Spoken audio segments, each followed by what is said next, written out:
Explorando Psicología, la revista sobre diálogos entre profesionales de psicología en Bolivia. ¿Qué hacen los psicólogos en Bolivia? ¿Dónde trabajan los psicólogos? ¿Realmente hacemos lo que nos enseñaron que debíamos hacer? Hablemos entonces desde la práctica real. Comparte con nosotros Alexis Olivares y Renzo Vargas diálogos entre colegas que exploran el quehacer de la psicología. Todas y todos sean bienvenidos.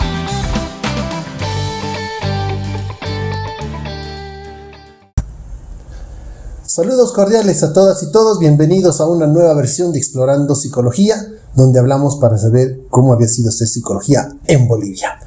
Hoy es un programa igual muy interesante, les comento. Tenemos una invitada muy especial, está con nosotros Jenny Portugal, que en un momento más le vamos a dar la palabra para que pueda presentarse. ¿Cómo has estado, Alex? ¿Cómo has estado? Hola Renzo, hola Jenny, yo estoy bastante bien. Divirtiéndome y es más bastante feliz de estar aquí con no solamente una profesional de alta calidad, sino también con una gran amiga, que creo que es algo muy importante destacar. Y lógicamente, mil disculpas, un saludo a todas las personas que nos están escuchando en este momento. Jenny. Hola chicos, gracias por la invitación. Y bueno, ahora vamos a hacer un diálogo y el poder entrar justamente en esa temática que ustedes han elegido para este momento. Bien, entonces entraremos con una pregunta para ubicar también a todas las personas que nos están escuchando. Jenny, cuando nosotros salíamos de la universidad, estamos hablando a principios de este siglo. Del milenio. Del milenio. Ok, cuando nosotros salíamos, el boom era la psicología organizacional.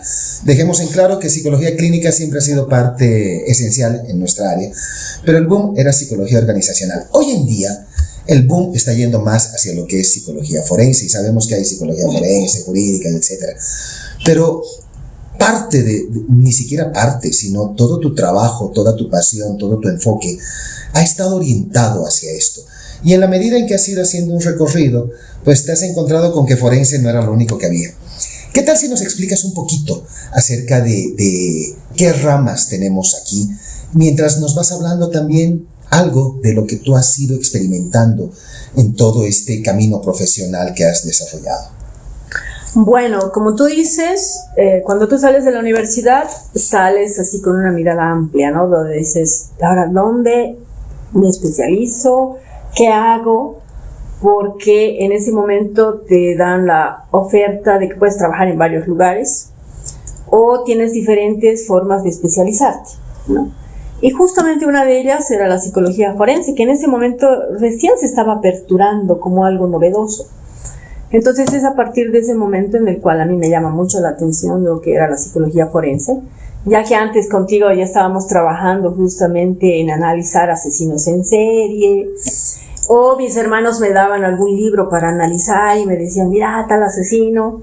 Y creo que de ahí empezaba, ¿no? El preguntarse, ¿por qué matan? Es lo último que el ser humano creo que va a hacer, dañar a otro ser humano. Y eso es lo que me ha llevado justamente a profundizar y a especializarme en esta área, que es la psicología forense, que engloba en sí todo lo que va a abarcar el análisis del crimen. Y a partir de eso fui haciendo, digamos, pequeños cursos, seminarios, porque en esa época, a esta época, ahora hay una infinidad de cursos, maestrías, diplomados donde tú puedes elegir. En ese momento no había la demanda académica como ahora hay. Entonces ahí era más de estudiar, de leer, de profundizar, de ir a cursos, de ir a seminarios, donde te daba, digamos, la experticia. Y es ahí donde yo ya empecé a leer libros. Me acuerdo que yo tenía una beca en la universidad y la primera vez que me dieron mi beca, lo primero que fue es comprarme un libro justamente de psicopatía. Y era, wow, mi primer libro, ¿no? Y a partir de eso fui, digamos, ya coleccionando o comprándome libros.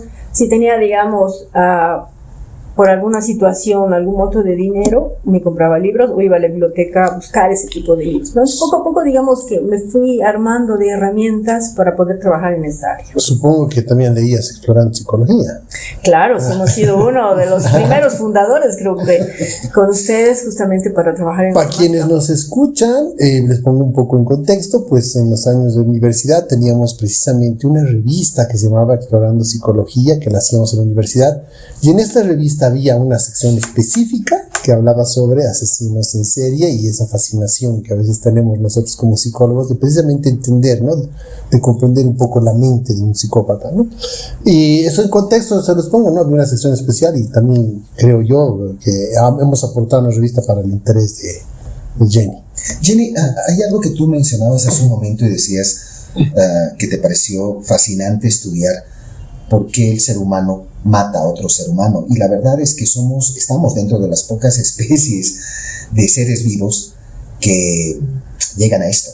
O sea, que pueden tener una inclinación o que por alguna circunstancia que no sea defensa propia necesariamente, pueden cometer actos que lleven a la muerte a otra persona o que dañen a otra persona. ¿Qué es lo que has aprendido tú en todo este transcurso de tiempo al respecto? Mira, al estudiar, al analizar, y uno de los primeros parámetros justamente creo de análisis fueron los asesinos en serie, ¿no? Porque digamos te daban las historias de ellos, de su historia de vida, de cómo habían matado, del tipo de víctima, y eso creo que es lo que me ha permitido profundizar el por qué, digamos, la gente va matando, ¿no?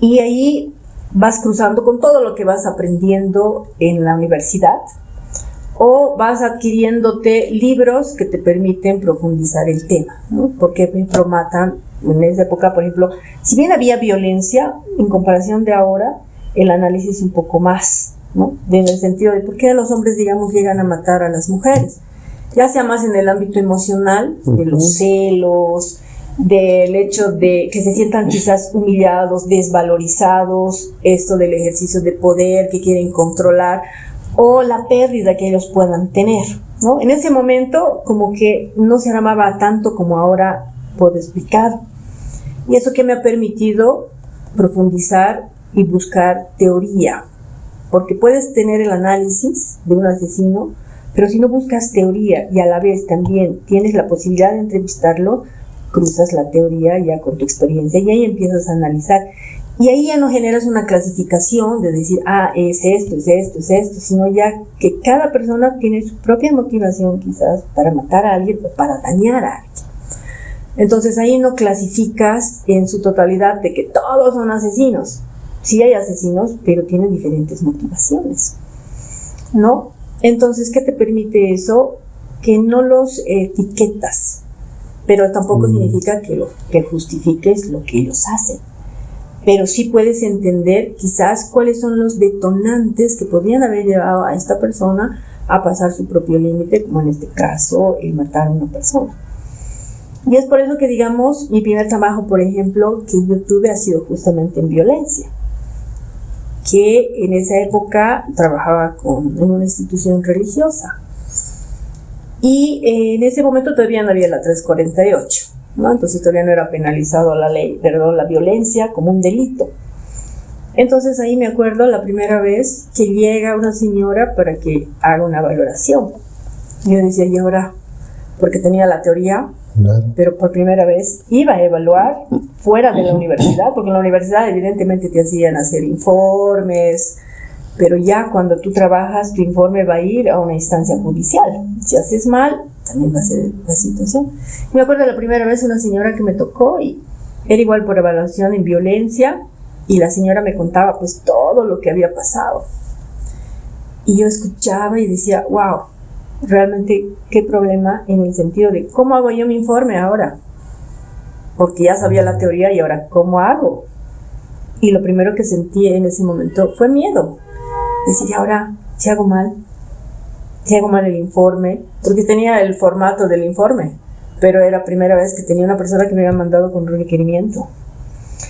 Entonces, ¿qué hago ahí? Evidentemente tenía la teoría, pero también ahí buscaba a otras personas que conocían más sobre la temática para que me puedan asesorar y me puedan orientar si lo que yo estaba haciendo estaba bien y si los instrumentos que estaba utilizando también eran los más adecuados. Y es a partir de ahí que fui ganando confianza, ¿no? Es decir, fui ganando confianza, preguntando, estudiando. Yo creo que paralelamente tienes que estudiar, tienes que buscar teoría, y si hay otra persona que te puede ayudar, que conoce más, yo creo que también es muy bueno, ¿no? En el sentido de buscar también a otro experto que te pueda orientar, porque también genera eso, que tú tengas más confianza en el trabajo que vas realizando. Y poco a poco vas avanzando más, vas generando confianza en el sentido de lo que tú empiezas a hacer. En este caso, en la psicología forense, es los informes que tú tienes que hacer, ¿no? Y responder y visibilizar quizás lo que está viviendo esa persona a través de tu informe. Cómo tú vas a reflejar lo que está viviendo, ese dolor, ese trauma, y eso va a permitir justamente que pueda coadyuvar. Me acuerdo en un curso de una especialidad que se hizo, uno de los docentes nos preguntó: ¿cómo es tu aporte tú? ¿Cómo aportas tú al trabajo que realizas con estas personas? Yo le decía, creo que el aporte que uno puede realizar en esta área es hacer un buen trabajo.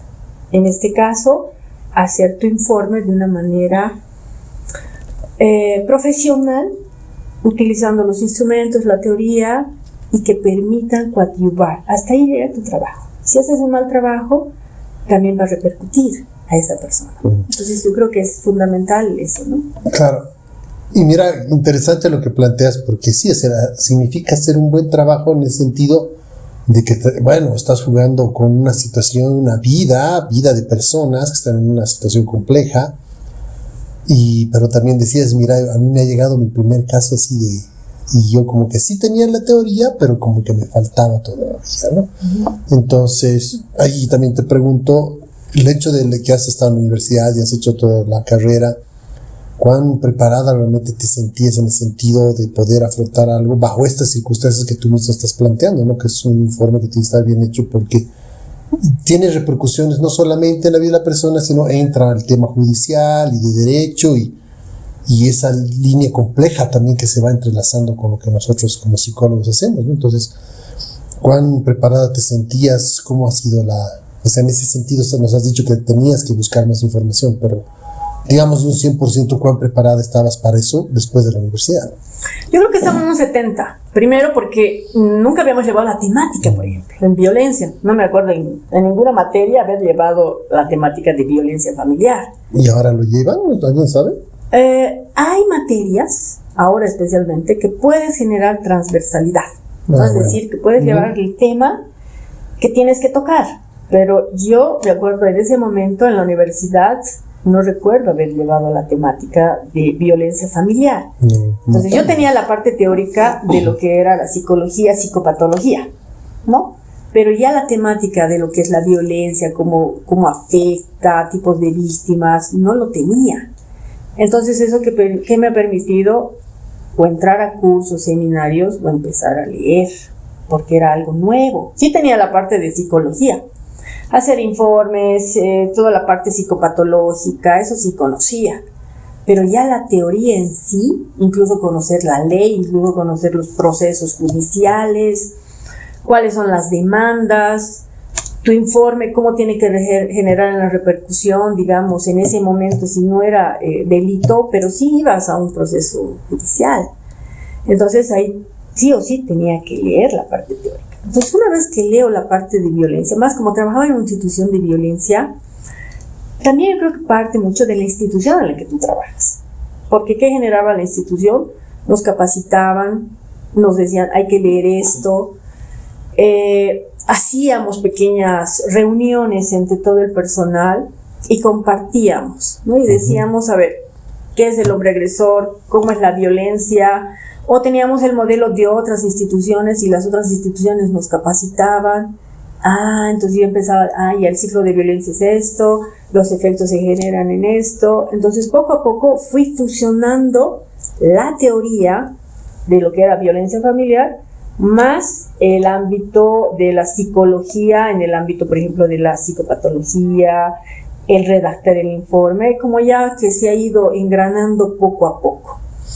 En este caso tampoco es solamente teoría psicológica, ¿no? O sea, de psicología en sí, de jurídica en específico, sino algo importante que estás poniendo que también tienes que aprender y reforzar es el tema legal. Sí. O sea, tienes que saber la ley. Sabemos que los procedimientos legales también son muy específicos, el hecho de hacer el informe, los plazos del informe, el formato del informe también viene a incidir mucho, entonces como que hay que aprender toda esa parte también. Sí. Jenny, y en ese sentido, en base a lo que dice Renzo, en tu experiencia laboral, ¿cómo es el trabajo con otros profesionales? Porque lógicamente que también te encuentras con abogados, también te encuentras probablemente con jueces, con policías y etcétera. ¿Has visto apertura? ¿Hay transdisciplinariedad? Me refiero a que hay la oportunidad de sentarse entre varios profesionales de diferentes disciplinas y compartir las experiencias y compartir los conocimientos. Muy poco. No puede ser que tú hagas un informe, pero puede ser que no cruces con el trabajador social, por ejemplo. ¿Qué sería lo enriquecedor? Porque estás analizando el mismo caso. ¿No? A veces puedes presentar tu informe, me acuerdo como les digo en la institución en la que yo estaba, y nos reuníamos todos justamente para analizar el caso. Cada fin de mes analizábamos el caso y ya qué vio psicología, qué vio trabajo social, qué vio el área legal. Entonces identificábamos y eso, digamos, generaba la retroalimentación en nosotros para poder trabajar con esa persona. Tuve otras instituciones en las cuales yo era mi informe o el trabajo que realizaba y ahí no había esta retroalimentación de ¿y cómo es el caso? Era un caso más, digamos. Entonces ahí también mucho va a depender de la institución en la que uno trabaja, ¿no? Que te pueda fortalecer para hacer esto, como también va a haber profesionales que es mi trabajo, no puedo compartirte esta información porque es mía más o menos, ¿no? Pero la retroalimentación justamente consiste en eso, es decir, ¿qué has observado vos desde tu área, por ejemplo? Entonces, hay instituciones y hay personas también que te pueden ayudar, pero hay otros que pueden ser muy recelosos y no te prestan y no te ayudan, digamos. Pero en este contexto en el que estás mencionando, si tuviéramos que poner en una balanza el tema de que, digamos, no comparten por un tema tal vez de profesionalidad, porque supongo que tal vez el abogado, bajo ese principio de confidencialidad que tiene algunas cosas, no las va a compartir necesariamente. Oye, nosotros también tenemos la confidencialidad. Cierto. Pero quiero poner la balanza el otro aspecto de que es un tema más actitudinal, un tema así como que de miramiento entre gremios, entre abogados, psicólogos, trabajadores sociales o algo. ¿Cómo lo verías? ¿Cómo lo pensarías eso? Sí, no hay, como te digo, profesionales que te pueden ayudar y te pueden decir, yo he observado esto y puede ayudar al caso. O solamente lo ven el caso y tu informe y ya el proceso va a seguir. ¿No? Que podamos trabajar así un equipo, a veces no se da por el tiempo, por los casos que tú puedas tener, o lo van a utilizar, digamos, si es que haces un informe, va a coadyuvar en el proceso investigativo. Ya todos los elementos, ya el fiscal o en la área en la que tú estés trabajando va a ser un aporte más al proceso investigativo, ¿no? Especialmente si haces informes. ¿O será por el tema de las condiciones en las que funciona nuestro sistema judicial, ¿no? O sea, también, ¿no? Entonces ahí es importante, por ejemplo, sí, yo creo que es importante el trabajo interdisciplinario, ¿no? En el que tú puedas trabajar con el abogado, el trabajador social o con el policía, con quien tú trabajes en la institución, para que puedan llegar a una resolución del caso. Mucho va a depender, yo creo, de la institución y el lugar donde tú trabajes y el rol que cumplas. Si haces, digamos, peritaje, evidentemente va a estar enfocado al peritaje y ya. Pero va a haber otra área que va a coadyuvar. Por ejemplo, ahora yo estoy trabajando en otra institución. Si bien no hago peritaje, pero sí me ayuda a trabajar con los investigadores y a generar cierto asesoramiento, ¿no? El trabajo con ellos, hablamos del caso, entonces ya es otra área que no necesariamente es el peritaje, ¿no? Entonces, la psicología forense tiene diferentes, como para decir, subdisciplinas, que uno puede ser tu informe forense que tú puedes realizar, que hay bastantes profesionales que están encaminados en relación al peritaje, pero también hay esta otra área, que es la psicología criminalística, que vas a analizar el estudio del crimen. donde vas a ver motivaciones y otras variables que han podido conllevar, digamos, al hecho, pero ya trabajas con el investigador, asesorando y con ellos, que no necesariamente, como les digo, es peritaje. Y tocando este tema del peritaje y hablando de este encuentro que a veces tienes en este ejercicio con otros profesionales, ¿cómo va la cosa cuando te encuentras con otros colegas psicólogos? Corregime si me estoy equivocando, en el sentido de que, digamos, tú estás en la parte de la víctima y estás haciendo un peritaje, pero resulta que de la otra parte también tiene un psicólogo que va a hacer un peritaje. ¿Cómo ves ese tema, no? De que algunos, o sea, hay algún tipo de posturas encontradas ahí, o sea, entra un tema ético también en ese sentido. O sea, yo estoy a favor de y vos en contra de. ¿Cómo es la cosa? ¿Cómo se tiende a resolver eso? Cuando trabajas en esa parte, claro, te puede decir yo estoy en el trabajo con la víctima, o puede ser tú el consultor, ¿no? En el sentido de ver el trabajo de la otra persona, si está utilizando los instrumentos, si está realizando bien, digamos, su informe. Entonces ahí tú puedes, si tienes más experiencia, puedes objetar y decir su informe está mal, ha utilizado mal este instrumento. Entonces ahí yo creo, no es atacar a la persona, yo creo que es bien fundamental. Es el informe. Es el informe. No es que yo estoy atacando a la persona como profesional, pero sí, digamos, tú vas a observar el trabajo que está realizando, porque al final no voy yo contra la persona, sino el trabajo que está realizando. Y hay casos que entre profesionales en esta área puede ser tu re amigo y vas a observar su informe, ¿no? Pero ahí no estoy yendo yo en contra de esa persona, sino es al trabajo que está realizando. Y especialmente en esta área, yo creo que tienes que ser bastante tolerante a la frustración y a muchas otras cosas, porque realmente es un trabajo estresante, agotante en el sentido, porque cuando tú haces peritajes o informes es un tiempo largo, porque tienes que estar redactando, tienes que estar analizando, y quieras o no en esta área, ese es tu rol, porque vas a atender a víctimas, hombres, mujeres, niños, donde vas a escuchar miles de cosas. Y todo lo que tú vas a escuchar y vas a evaluar, necesitas manifestarlo o escribirlo, y esto va a ser tu informe, ¿no? Actualmente, como se ha aperturado tanto esta área, vas a encontrar bastantes profesionales que trabajan en consorcios, por ejemplo, con abogados, ¿no? Entonces ya es otra área también que generan el trabajar con abogados y trabajar psicólogos que son especialistas en estas áreas, ¿no? Entonces yo creo que también es esa apertura. Ahora los campos donde se está trabajando también son saturados, ¿no? Ya el campo está saturado, o no hay trabajo, o los trabajos que tienen son por un tiempo, 3 meses, 6 meses, y hacen ya pequeñas consultorías o empiezan a trabajar con abogados, ¿no? Entonces la apertura es en esa área también. En esos momentos, cuando trabajas con un abogado, ya pues es el abogado con el que te dirá, quiero esto. He tenido algunos amigos que trabajaban con abogados, pero a veces el abogado le decía, no quiero que pongas esto cambialo, ¿no? Entonces ya es una decisión del profesional, si permite que otro profesional pueda, no sé, quizás ver su trabajo. Puede ser que tenga alguna observación interesante, ¿no ve? Pero ya que te diga, no, a veces quiero que pongas esto, ya es tu decisión. Ese es un tema complicado. Jenny, pero eso implicaría entonces, a ver, la parte ética creo que es bien personal. No te la van a dar en la universidad, no la aprendes en un libro, es bien personal, es valores. La parte de compartir conocimiento también es bien personal, o sea, debieras hacerlo. Pero si recopilo un poco lo que nos has dicho, necesitas teoría. Sí. Es decir, necesitas leer, hacer cursos, y aunque hagas el curso, necesitas seguir leyendo, ¿no? Obviamente la práctica, en la medida en que vas haciendo, vas aprendiendo un poco más.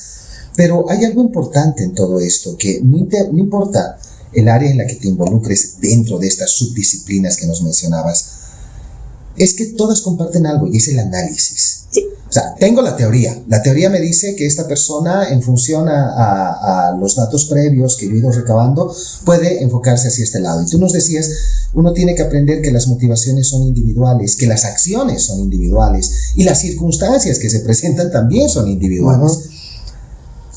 ¿Cómo haces eso? ¿De dónde nace? Uno es tu práctica, ¿no? Es decir, en los años vas adquiriendo cierta práctica. Dos, sí es manejar la teoría, es decir, tienes que manejar la teoría para analizar el por qué generó esta persona. A ver, les comento un caso. Yo, aparte de trabajar en prevención, también entrevisto a los hombres que matan. Ya.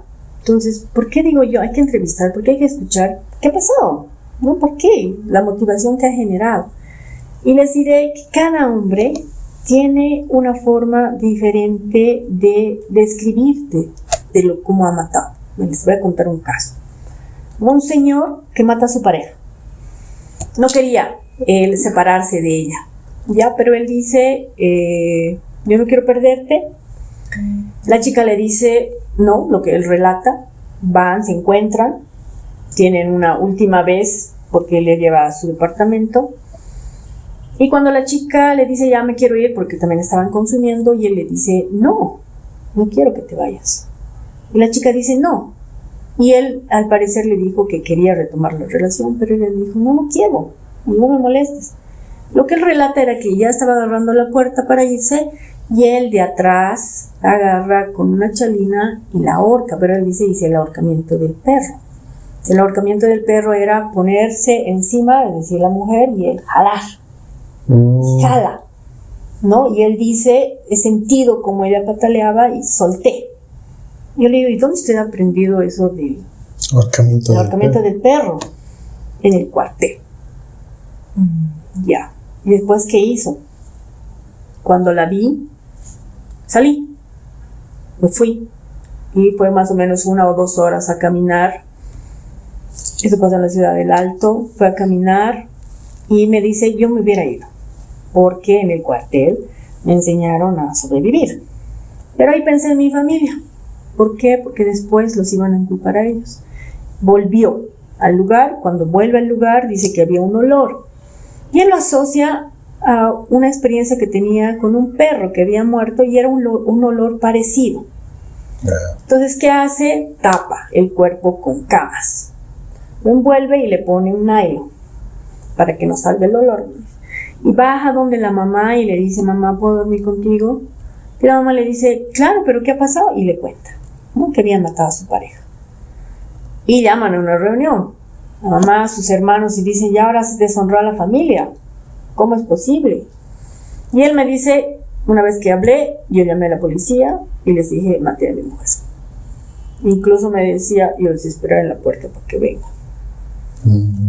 Entonces, la motivación que él tenía, por ejemplo, en ese momento era justamente de esa pérdida. Pero, ¿qué es lo que él decía? Me acuerdo que él me decía, si ella hubiera sido sincera en decirme que tenía otra persona, probablemente yo no hubiera cometido esto.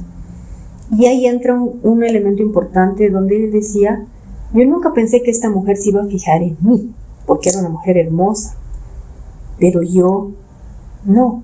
Y encontrabas ahí elementos, por ejemplo, que él no trabajaba, que había terminado sus estudios, pero tenía trabajos muy eventuales, pero la chica sí tenía una profesión, sí era muy bonita. Y él decía, ella se ha fijado en mí. Y de paso que tenían encuentros, digamos, sexuales que no tenían con otras mujeres. Entonces, generar la pérdida de ella para él era una situación que acababa todo su mundo. Y él decía, ya lo hice, ¿qué más puedo hacer? Ya lo hice. Entonces, cuando yo entrevistaba a otro hombre, igual te contaba y te decía, sí, la maté, por ejemplo, este de Santa Cruz, que la degolló a su pareja, que igual decía, yo di todo por esta mujer, ¿no? Pero ella no supo valorar, yo dejé muchas cosas. Entonces ahí yo empezaba a analizar, porque la teoría te dice, ¿no?, hay ciertas clasificaciones de diferentes tipos de estructuras, hay diferentes tipos de agresores, pero la teoría te puede decir una cosa, pero estás con una persona que te está narrando una cosa, pero no tienes que encajar a la teoría te tiene que ayudar para analizar el motivo de qué ha podido generar que en esta persona suceda esto. Entonces, muchas veces puede ser que se sienta desvalorizado, humillado por la situación que ha experimentado. Pero eso no me permite justificar el hecho, pero sí analizar qué ha conllevado a este hombre a generar esta situación. Entonces, ¿qué te permite eso? No generalizar y decir todos son así. Cada agresor tiene su propia motivación, evidentemente habrá varios factores, pero ahí, como tú decías, el análisis es lo que te permite pensar, es decir, ¿qué ha pasado con esta persona para que cometa este hecho? Y ahí entra la teoría, ¿no? Te empieza a ayudar justamente a analizar. Yo creo que en esta área es como un rompecabezas, porque tienes que armar piezas. Es decir, ¿por qué? Se sintió humillado, desvalorizado, miedo a la pérdida, que ha generado que este hombre mate a esta mujer, o en otros casos que maten a sus hijos, por ejemplo. Entonces, por eso la conclusión que yo puedo llegar especialmente es que no hay un perfil único de un hombre agresor. Cada agresor va a tener su motivación, evidentemente habrá los factores que podrían generar, pero cada agresor tiene su propia motivación. Por eso vamos a encontrar que no todos los agresores matan de la misma manera. Hay otros que te ahorcan, hay otros que te cuchillan, hay otros que te matan a golpes, y cada uno tiene su forma de matar, pero ¿eso qué nos permite? Para poder generar acciones de prevención. Es decir, entonces, ¿qué es lo que hace el clic en un hombre? ¿Y cómo podríamos evitar? ¿Y qué deberíamos trabajar realmente con los hombres? De por medio entra la soledad, de por medio entra este miedo a que tal vez se sienten humillados, desvalorizados, en el sentido de que ya no me quiere, ¿no? O ha conocido a otro hombre, y ahí es como que se genera el clic en el sentido de no pérdida. Entonces ahí te ayuda la teoría, pero ya ahí empiezas tú a analizar, ¿no? El análisis, yo creo, en esta área, y especialmente en toda psicología, es el análisis, ¿no? El analizar el comportamiento de esta persona. A veces tú puedes escuchar a personas donde dicen, psicología es fácil. Yo les digo, no, la psicología es realmente lo más complejo que puede haber, porque el ser humano es complejo. Tú no sabes si una persona al separarte va a pasar al acto. No sabes. Pero... Por eso termina con tus parejas por WhatsApp. No lo hagas presencialmente. Pero qué interesante esto, Renzo. Porque llegamos a esa conclusión, ¿no? Este análisis que puedes hacer post a todos los hechos acaecidos, básicamente lo que te da es prevención.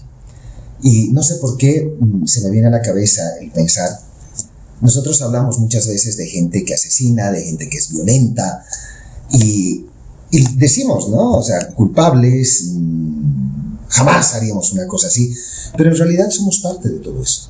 Porque para que una persona se sienta desvalorizada, por ejemplo, por el hecho de que su pareja lo está dejando, la está dejando, no sé, dependiendo del caso, pues implica de que hay un mandato social por detrás.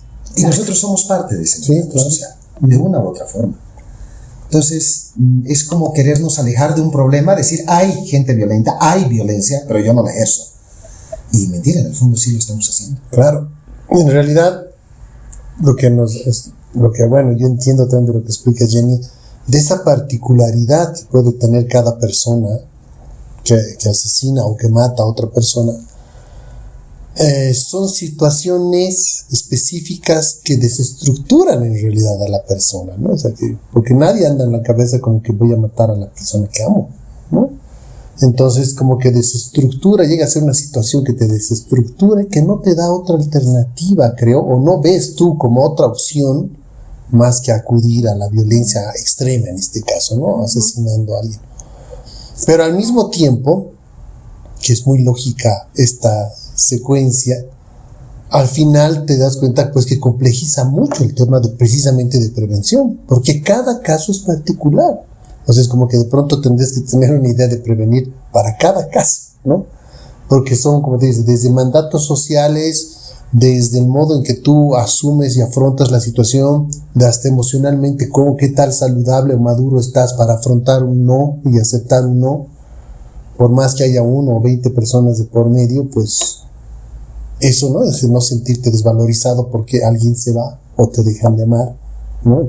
Y lo peor de todo es que es muy común, eso pasa, nuestra naturaleza es común, que de pronto haya alguien que de pronto ames, no sé.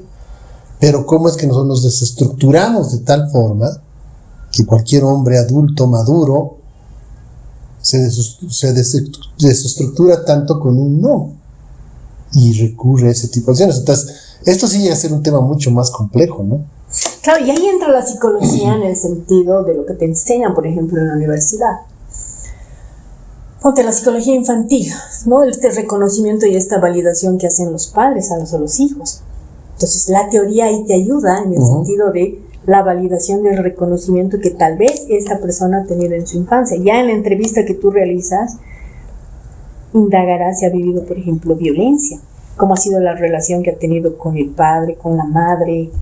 Otro caso les cuento de otro señor que la golpeaba a su pareja y era extremadamente celoso, y cuando indagamos en la entrevista me dice que él había experimentado que su madre había engañado a su papá, pero la madre se fue y queda con el padre, pero el padre era maltratador, los golpeaba, y él nunca había manifestado eso. Y después tenía la hermana, y él decía, también yo observé que mi hermana se fue, y cuando me dice, yo vivo con esta mujer, y me dice, ¿usted cree que yo voy a creer a las mujeres? Si mi madre le engañó a mi padre, ¿usted cree que esta mujer no me va a engañar? Entonces allí, la infancia que también ha podido tener va a repercutir en su relacionamiento. No en todos, pero te da un patrón.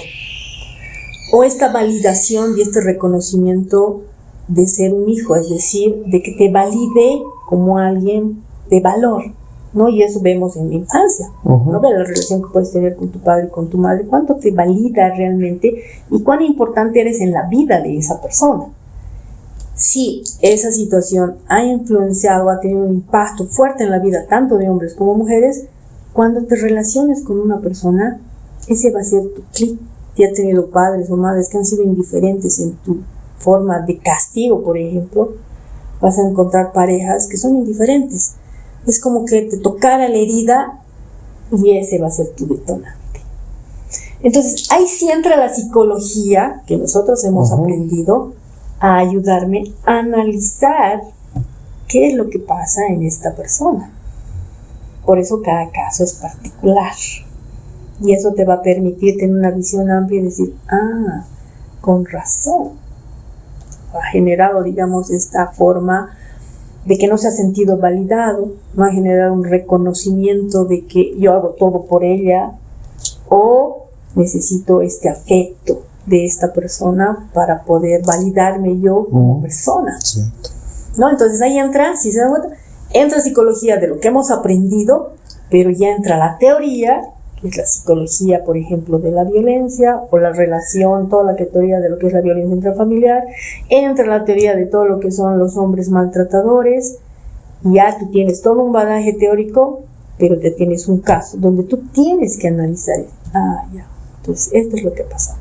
Más los instrumentos que tú puedas usar, te va a dar un parámetro para ver ciertos patrones en el sentido de cómo es esta persona y qué podría suceder posteriormente, ¿no? Entonces el análisis va por ahí.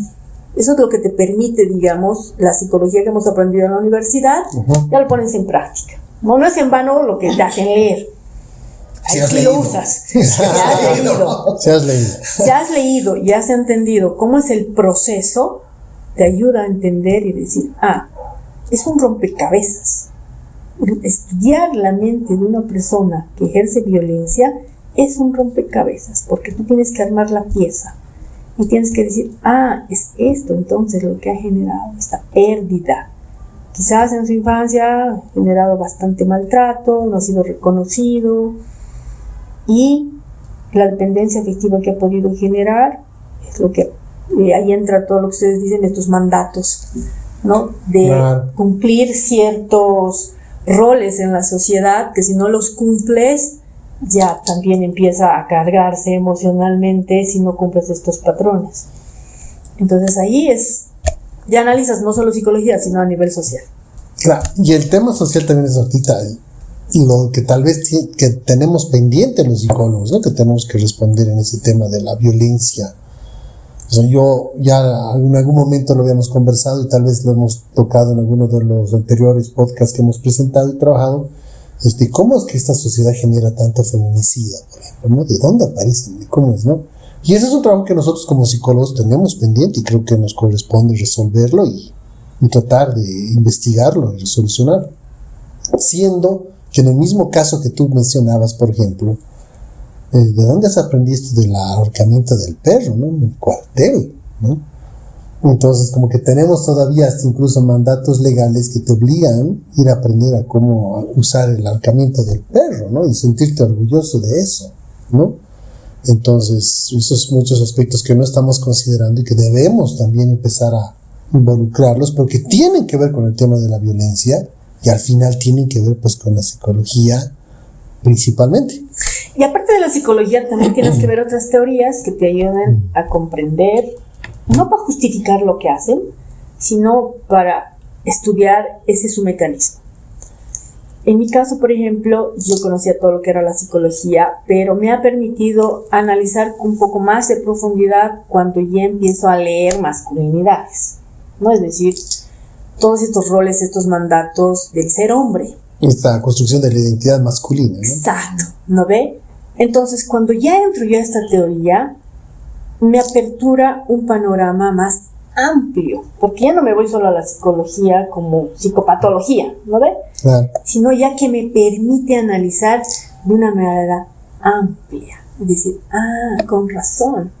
Entonces, los hombres, ¿cómo se construyen estos roles y estos mandatos?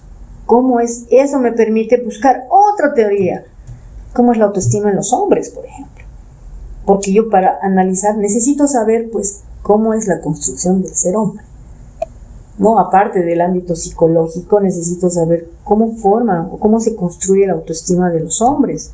La autoestima de los hombres se va a construir bajo diferentes parámetros, ya sea desde el dinero, el rendimiento sexual, el éxito, el ámbito laboral, la apariencia física que pueda tener, la compensación que pueda tener. Entonces, todo eso te permite más la psicología, la teoría, más esta teoría, analizar y te apertura. Yo siempre digo a mis estudiantes y a las personas con las que yo trabajo, no se cierren mucho en psicología. Abran a otras teorías que les ayude a explicar por qué. Entramos ya al ámbito social, por ejemplo, cultural. ¿Por qué? ¿No? Entonces eso te da un panorama amplio, porque al final no es etiquetar. Sí te ayuda la psicopatología, ver patrones, sintomatología, pero cuando estudias este tipo de casos tienes que ver, quieras o no, desde otras teorías. En mi práctica, por ejemplo, si bien era psicóloga, tengo bastante conocimiento de psicología forense, pero me ha permitido entrar a este ámbito, por ejemplo, de masculinidades, leer las teorías que me han ayudado a conocer un poco más la mente de los hombres. ¿Qué necesito para aprender un poco más? Me voy a criminología. ¿Para qué criminología? Para que me permita ayudar, para que me permita entender a nivel social otros factores que podrían influenciar en la comisión del delito y que también nos permita generar prevención. Entonces vas migrando y vas adquiriendo más experiencia, más teoría y empiezas a analizar y la teoría empieza a ayudarte también, ¿no? Entonces, por eso les digo, yo siempre digo a mis estudiantes, no se cierran en psico, está bien, tienen la base, pero conozcan otras teorías que les permita analizar. Y el análisis es clave en psicología. Si no sabes analizar la complejidad del ser humano por su comportamiento, no vas a poder hacer muchas cosas. Sí o sí, el psicólogo tiene que analizar, tiene que ser una persona que analice por esta complejidad del ser humano. No todos los hombres que se separan van a pasar al acto, matar. Hay hombres que se van a separar y van a continuar su vida. Va a ser doloroso, pero van a continuar. Pero ¿qué pasa con aquellos que se separan y pueden pasar al acto? O el otro fenómeno, se separan, no matan a la mujer, pero matan a los hijos. Entonces, ¿cómo tú puedes predecir, generar probabilidad de que hay ciertos factores que pueden desencadenar? En un caso, por ejemplo, les cuento igual de un infanticidio, la mujer decía, como padre era excepcional, teníamos problemas entre nosotros, pero él se lo lleva a los hijos y los mata. Y él decía, ¿por qué? No era maltratador con los hijos, era un padre que siempre atendía a sus hijos, cariñoso, pero ¿qué genera? Que mate y él también se suicide, digo. No muere, queda herido, pero mata a sus hijos. Entonces vemos el otro fenómeno que también se está dando, que es el matar, el infanticidio a sus hijos. Entonces ahí viene la complejidad. Cuando tú vas analizando, tú tienes que ver que ya hay otro elemento que puede ser. ¿Cuáles serían los factores de riesgo en el sentido de que si se está separando, mate a los hijos? No todos los hombres que se separan van a matar o van a ejercer violencia. Entonces ahí no puedo decir todos los hombres van a actuar de la misma manera, no. Entonces ahí te ayuda justamente a decir cómo hay que hacer.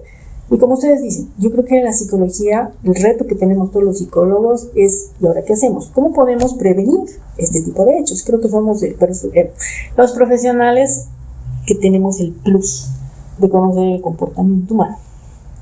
Y es ahí donde nosotros sí deberíamos tener un rol muy importante. Cuando mencionas precisamente esto, igual esta complejidad que implica esto, y el potencial, o sea, que estamos descubriendo también en este momento, decir, sí, pues tenemos un rol importante para precisamente prevenir, o sea, cualquier tipo de estas situaciones extremas. ¿Cómo va el reconocimiento de este aspecto, digamos, en el área en que trabajas? O sea, ¿qué opinan, digamos, no sé si sabes o tienes una idea, qué te dicen los jueces, los investigadores, la policía, fiscales, abogados? ¿Ven ese potencial? ¿Cómo reciben este trabajo de psicología? Reciben en la apertura en el sentido de que también hay capacitación a los jueces, a los fiscales, ¿no? Que justamente les enseñan, o hay estas capacitaciones para ver cómo coadyuva el informe en un proceso. Hay profesionales del área legal, por ejemplo, que están en maestrías de psicología forense, de diplomados, porque ya se están también indagando de qué es. O sea, que sí importa y sí aporta mucho en realidad. Claro. ¿Por qué? Porque les va a permitir tener una visión más amplia. Si ya no es solamente el juzgar, sino quizás ahora cómo también yo podría actuar, o qué puntos de pericia debería utilizar, o qué debería solicitar, por ejemplo. O sea, hay psicólogos que pueden trabajar en la área y podrían asesorar a fiscales o jueces y decir, mire, usted podría pedir este tipo de pericia. ¿Por qué? Porque le va a permitir conocer un poco más de profundidad, le va a ayudar a tomar una decisión y coadyuvar en el proceso investigativo. Entonces, en esa parte sí se está avanzando, sí se ha avanzado, sí, digamos, hay capacitaciones, jueces, fiscales, que las instituciones generan estos grupos, justamente para ver que el rol del psicólogo es importante en esta área, ¿no? Eso sí se ha aperturado ahora, ¿no? Se está generando bastante, como les digo, ya hay abogados, o hay colegas incluso que estudian psicología y derecho, ¿no? Y esa es la función de algunos que estudian psicología y derecho, y les permite quizás tener las dos áreas, tanto legal como psicología, y bueno, les ayuda también en el proceso que ellos van a realizar. Y en la parte, como ustedes decían, son las capacitaciones, que sí hay bastante, ¿no? Que se están aperturando. Recientemente hay una instancia judicial donde han contratado un profesional del área forense y ha permitido adaptar un instrumento que va a coadyuvar al profesional de todas estas unidades que trabajan con víctimas y agresores. Entonces se apertura. Ahora al menos se está aperturando más. Eso sí puedo visibilizar, ¿no? Que se está aperturando. Hay más profesionales que están entrando a esta área, que está bien, porque creo que esta área también te va a permitir hacer acciones preventivas. Cuanto más gente tengamos preparada en esta área, yo creo que es fundamental para generar prevención. Porque todo lo que tú hagas tiene que llevarte a prevención. Y además va a generar, pues, el conocimiento necesario como para decirte, este es el principio, los pasos, la estrategia preventiva que hay que seguir de aquí en adelante, ¿no? Y en el ámbito específicamente laboral, ¿qué opinas? O sea, ¿los sueldos corresponden a esa responsabilidad? Hay instituciones que te pueden pagar bien, ¿no? Pero hay instituciones que por el mismo presupuesto que puedan tener son los costos bajos, digamos. Un sueldo puedes tener muy bajo, pero aquí es tu decisión. Si tú quieres trabajar en eso y te sientes bien con lo que tú estás haciendo, es un privilegio. Ya la parte económica va a ser un plus, creo yo. Pero ya si a ti te gusta el área y te especializas, bienvenido, porque realmente la área en la que uno trabaja, especialmente en forense, es un privilegio, es un trabajo así muy complicado. Puedes tener, como les digo, trabajos donde te paguen bien, por pericias puedes ganar muy bien, Pero hay trabajos, como les digo, que puedes tener un monto que quizás no sea muy alto, pero ya es la decisión del profesional, si aceptas o no. Claro, es como alguna vez hablábamos también, se trata de cuánto te gusta lo que haces. Entonces, si te gusta lo que haces y que además puedes aprender a que las cosas te gusten, pero al margen de eso, si te agrada, pues te la pasas bien y encima te pagan, oye, que está bueno, ¿no? Claro, ¿no? Y además que sea tu propósito, ¿no? O sea, muy prometedora realmente este ámbito, creo yo. Pero Jenny, hay una duda más que yo tengo en todo esto. Ok. El costo personal. Me apasiona, sí, me apasiona, todo lindo. Digamos que me pagan lo que yo acepto que me paguen, no hay ningún problema. Pero, ¿y qué con la otra parte? Porque tú lo mencionaste en algún momento de la entrevista. Tienes que escuchar casos muy duros. No solamente del lado de la víctima, sino la persona que ha victimado, la persona que ha ejercido violencia, tiene su historia. Y su historia también puede ser muy dura. Seguramente. Entonces, ¿qué con ese lado emocional con el que tienes que moverte? ¿Qué es lo que Renzo decía? El costo personal. Yo creo que las personas, los profesionales que eligen esta área, primero tienen que hacer un saneamiento personal.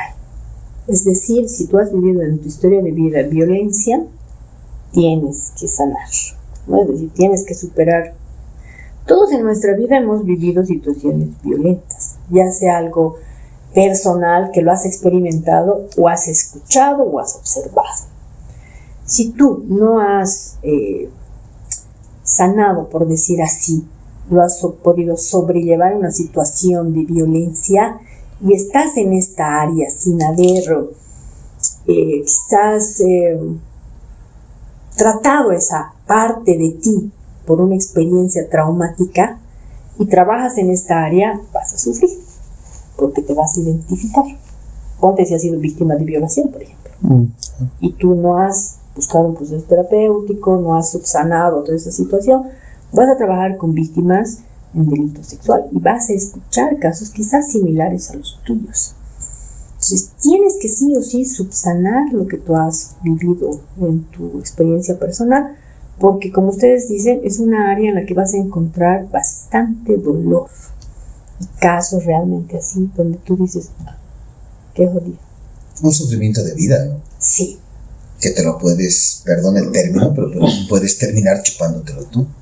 Claro, y eso sabemos que pesa, ¿no? Que te va cargando emocionalmente y tiene también sus repercusiones en tu vida, sin duda, en tu percepción de vida, en la percepción de la sociedad, en la percepción de cómo andamos.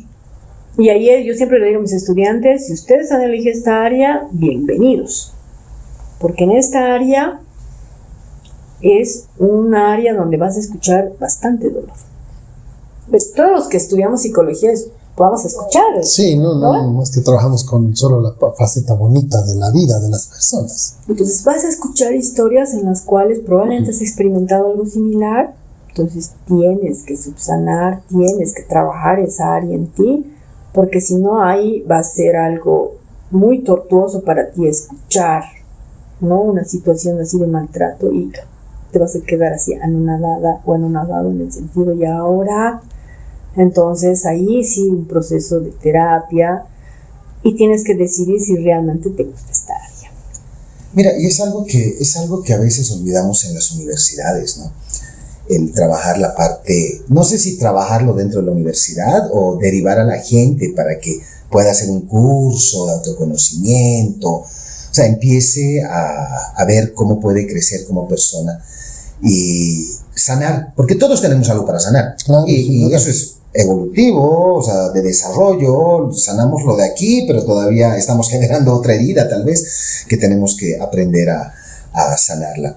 Pero al mismo tiempo no solamente algo del costo personal, de pronto me suena a que este costo personal nos puede llevar a hacer inferencias equívocas en el trabajo que realizamos. Y es algo, no me voy a referir solamente a psicología, sino que muchas áreas humanísticas especialmente, pues nos llega. Es algo así como que si a mí me violaron y escucho una persona que me cuenta una historia, lo primero que hago es decir, no, este otro es el culpable.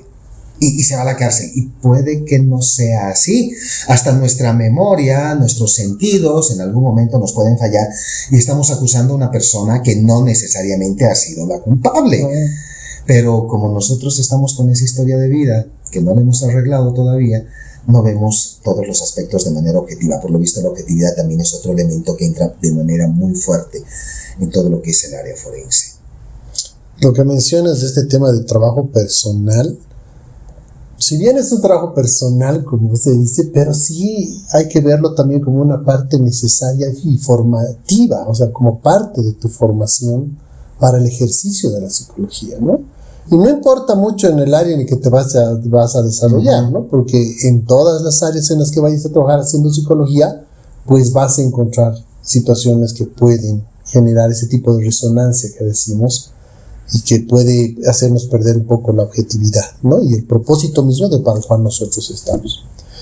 Bueno, Jenny, muchas gracias por darte este tiempo. Creo que esta charla ha sido muy buena, ha sido para mí en realidad hasta un poco esperanzadora, porque es como que uno de los trabajos que hace la psicología, que sí tiene una relevancia muy fuerte, tal vez por el tema de la urgencia de la violencia en la cual vivimos todos los días y que tenemos que resolver, y tal vez el camino para que nosotros vayamos aportando a resolver esto. Muchas gracias por darnos tu tiempo. Gracias a ustedes, y bueno, es un diálogo de saberes, ¿no? Lo que hemos hecho hoy, y que permita esto también generar retos a todos aquellos profesionales que están en esta área, porque es una área apasionante. Psicología es apasionante. Yo creo que el que estudia psicología y se va a esta área, te tiene que apasionar, tiene que gustar, no escuchar el dolor, pero sí, digamos, que el trabajo que tú hagas va a ayudar a otras personas, tanto en el ámbito forense como en el ámbito preventivo. A ustedes gracias por este tiempo, y bueno, esta otra oportunidad. Mil gracias, Jenny. Al igual de lo que dijo Renzo, pues encantadísimo de haber tenido esta conversación.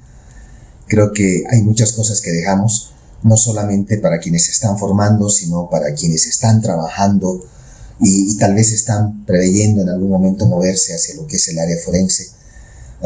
Estamos hablando de análisis, estamos hablando de inferencias clínicas, estamos hablando de saber desmembrar, perdón el término, creo que en este caso suena medio macabro. O es muy pertinente. Pero es algo así como que, voy a utilizar el que ella dijo, rompecabezas.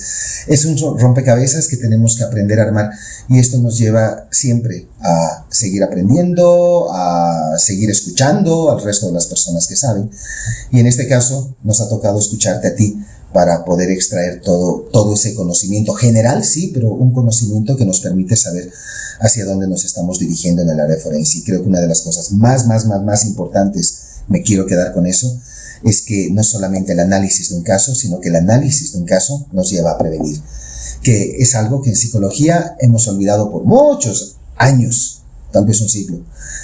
Nos dedicamos a recuperar, pero no se trata aquí de recuperar a las personas. Está bien apoyar a la gente que ha pasado por problemas, pero también tenemos que ver cómo podemos hacer para que estos casos no empiecen a crecer y que poco a poco vayamos controlándolo.